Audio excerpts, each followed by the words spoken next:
अगर आप ओवरसीज पाकिस्तानी हैं और ताल्लुक खैबर पख्तूनख्वा से है और अपने वज़ीर आला से राब्ता भी करना चाहते हैं तो उसका बड़ा आसान तरीकाकार आ गया है। अभी इस व्लॉग में जानिए। पंजाब, सिंध और खैबर पख्तूनख्वा के बाद एक बार फिर इन सब का रुख वापस पंजाब की जानिब होने जा रहा है। 4 बड़े शहरों का इंतखाब किया गया है। कौन कौन से शहर हैं अभी बताता हूँ।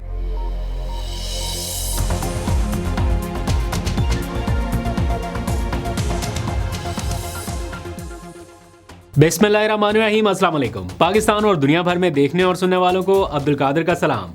मुल्की सियासत में उतार चढ़ाव जारी है। कभी सियासी दर्जा हरारत नीचे लाने की बातें हो रही हैं, वहीं टेम्परेचर जो है वो कहीं ना कहीं ऊपर जाता भी दिखाई दे रहा है। तो इस उतार चढ़ाव के माहौल में हो क्या रहा है, ऑपोजिशन की सियासत कहाँ पर है और हुकूमती हलकों में क्या चल रहा है, ये थोड़ी सी डिटेल आपके साथ शेयर करनी है। कुछ इनसाइड इन्फॉर्मेशन है। आज दिन भर ऑपोजिशन लीडर के, ये जो नए मुंतखब ऑपोजिशन लीडर हैं, इनके चैम्बर में क्या होता रहा, पीटीआई के कैंप में क्या चल रहा है, ये सारी डिटेल आपके सामने रखनी है। मुफाहमत वाले क्या कह रहे हैं और मुजाहमत वाले क्या करने जा रहे हैं, क्योंकि अभी इतला ये आ रही है कि एक बार फिर पंजाब का रुख होने जा रहा है और 4 बड़े शहरों में फिर से पीटीआई पावर शोडाउन की तैयारियां की जा रही हैं।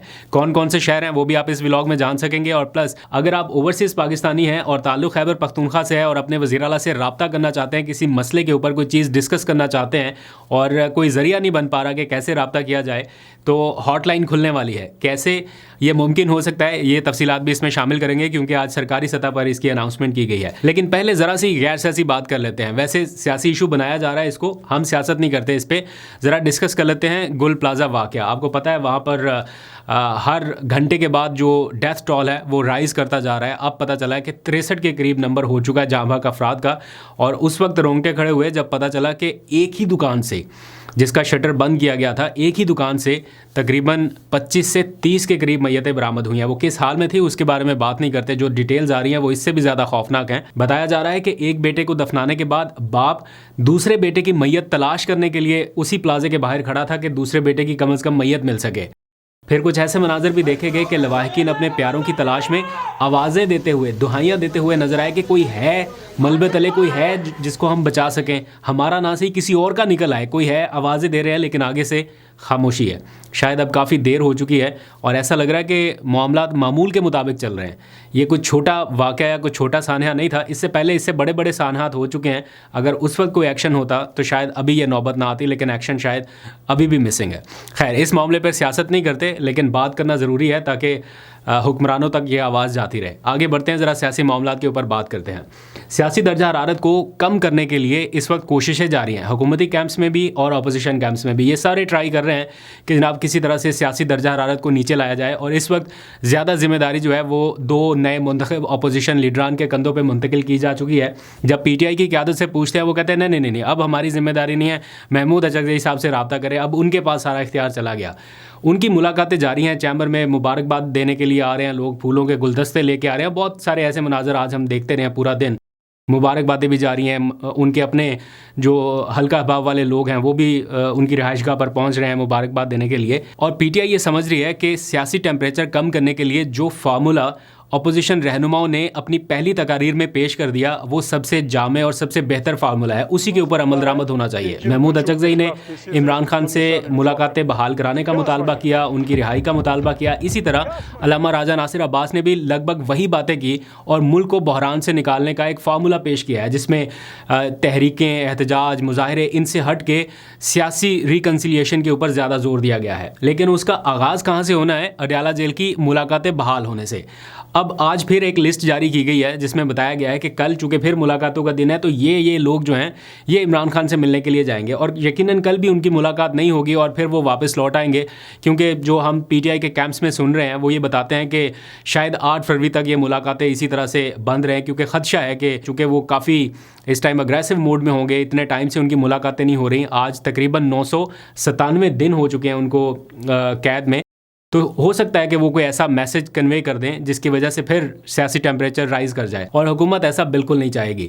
इसलिए खदशा है कि मुलाकातों पर पाबंदी बरकरार रहेगी। लेकिन महमूद अचकज़ई साहब चूँकि मुलाकातों की बहाली का मुतालबा कर रहे हैं, तो मेरा ख्याल है अब ये जो लिस्टें जा रही हैं अडयाला जेल, जिनमें 6-7 लोगों के नाम भेजे जाते हैं। अब इसकी बजाय एक ही नाम डाल के सिर्फ महमूद अचकज़ई या फिर अलामा राजा नासिर अब्बास का, इन दो का नाम डाल के अडयाला जेल भेजा जाए कि जनाब हमारी मुलाकात कराई जाए। अगर हुकूमत वाकई संजीदा है कि मामलात को हल किया जाए किसी तरह से, तो मेरा ख्याल है ये बेस्ट टाइम है महमूद अचकज़ई की अगर मुलाकात कराई जाए तो वो सियासी टेम्परेचर कम करने में अपना किरदार अदा कर सकते हैं।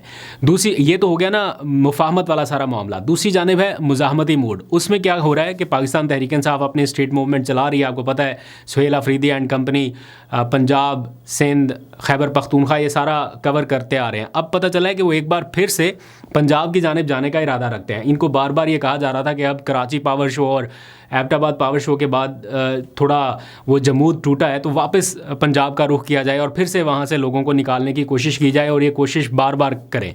तो अब पता चला है कि ये 3-4 बड़े शहरों में जाने का इरादा रखते हैं, और शाहिद खटक ने बल्कि उसकी तफसीलात भी बताई कि रावलपिंडी, फैसलाबाद, मियांवाली और गुजरावाला, ये 4 बड़े शहर हैं जिनकी तरफ उनकी नज़रें हैं कि अगर स्ट्रीट मूवमेंट का अगला फ़ेज़ इन शहरों से शुरू किया जाए तो 8 फरवरी से पहले वो एक बड़ा मोमेंटम बना सकते हैं। अभी देखते हैं कि इनका फ़ाइनल प्लान कब तक अनाउंस होता है, लेकिन अंदर खाते ये मुशावरत इस टाइम जारी है। फ़ाइनल नहीं है, अप्रूवल नहीं है, लेकिन शाहिद खटक ने क्या कहा ये नौजवान साफ़ी से गुफ्तगू करते हुए, ये ज़रा सुनिए उनकी बात। बलूचिस्तान का भी दौरा होगा क्या प्लान? उसके बाद हमने पंजाब आना है जी, फिर से पंजाब आना है। फिर से पंजाब आएंगे, पिंडी, मियांवाली, फैसलाबाद, गुजरांवाला, जी, ये 4 हमारे नज़र में हैं। तो पार्टी के साथ मशावरत करके हमारी जो पंजाब। तो खैबर पख्तूनख्वा का मुज़ाहमती ग्रुप एक बार फिर सोच रहा है कि पंजाब की जानिब रुख किया जाए। अब देखते हैं कब तक इम्प्लीमेंट होता है।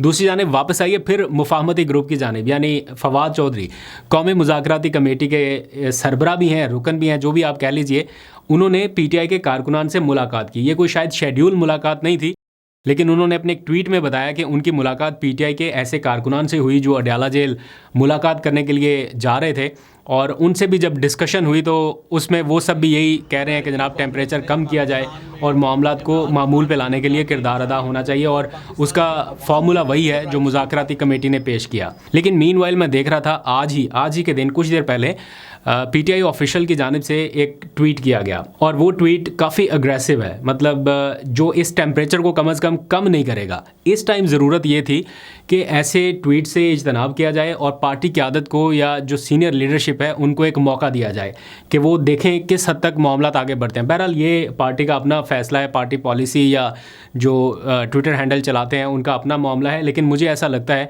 कि पहले भी ट्विटर की वजह से मसले मसाइल ज़्यादा बने, ट्वीट्स की वजह से थोड़े इश्यूज़ ज़्यादा हुए, अब एक माहौल बन रहा है तो उसमें शायद रिस्ट्रेन किया जाना चाहिए। बट फिर अगेन अगर मैं ये बात करता हूँ तो लोग बहुत सारे बुरा भला भी कहते हैं, लेकिन अगर इससे फ़ायदा हो तो बेशक 10-10, 12-12 ट्वीट्स की जाएं, लेकिन पार्टी फिर वापस उन्हीं मुश्किलात में घिर जाती है जिससे वो निकलने की कोशिश करते हैं, तो वो कहते हैं ना back to the zero point, वो वहीं पर चले जाते हैं। खैर देखते हैं कि ये ऑफिशियल पार्टी पॉलिसी है या कुछ और मामला है। अब आ जाइए ज़रा 2-3 अच्छी खबरों के ऊपर बात करते हैं, थोड़ा मूड चेंज कर लेते हैं।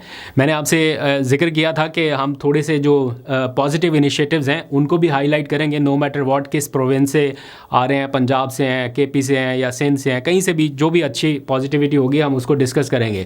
तो आज 2 अच्छी खबरें शामिल करते हैं, पंजाब से भी और KP से भी। स्टार्ट KP से कर लेते हैं। खैबर पख्तूनख्वा हुकूमत ने एक इनिशिएटिव लिया ओवरसीज़ पाकिस्तानियों के लिए कि जो आपका वज़ीर आला आपके साथ वाला सारा इनिशिएटिव है, तो बहुत सारे ओवरसीज़ पाकिस्तानी भी वज़ीर आला सुहेल अफरीदी से रब्ता करना चाहते हैं, अपने कुछ मसाइल डिस्कस करना चाहते हैं, लेकिन उसके लिए कोई प्रॉपर तरीक़ाकार नहीं था।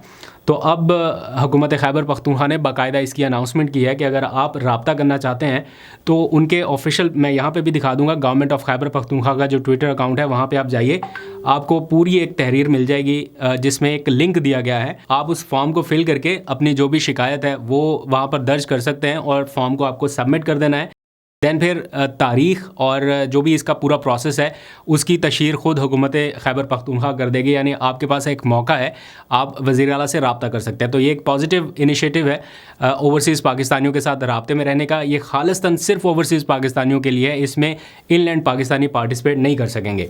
अब आ जाइए पंजाब के इनिशिएटिव की तरफ, फिर वापस खैबर पख्तूनख्वा के एक और इनिशिएटिव की बात करते हैं। तो जनाब पंजाब में एक बहुत ही ज़बरदस्त इक़दाम हो रहा है जो कि मेरे दिल के बड़ा करीब है, वो है मेड इन पाकिस्तान। मैं बहुत टाइम से इसके बारे में बात करते आ रहा हूँ और मुझे अच्छा लगता है मेड इन पाकिस्तान का कॉन्सेप्ट कोई भी हुकूमत उसको फॉलो करे। मैं इमरान खान साहब के दौर में भी इसकी बहुत बात करता रहा, be Pakistani and buy Pakistani, Pakistani बनिए और पाकिस्तानी मसनूआत ख़रीदिए।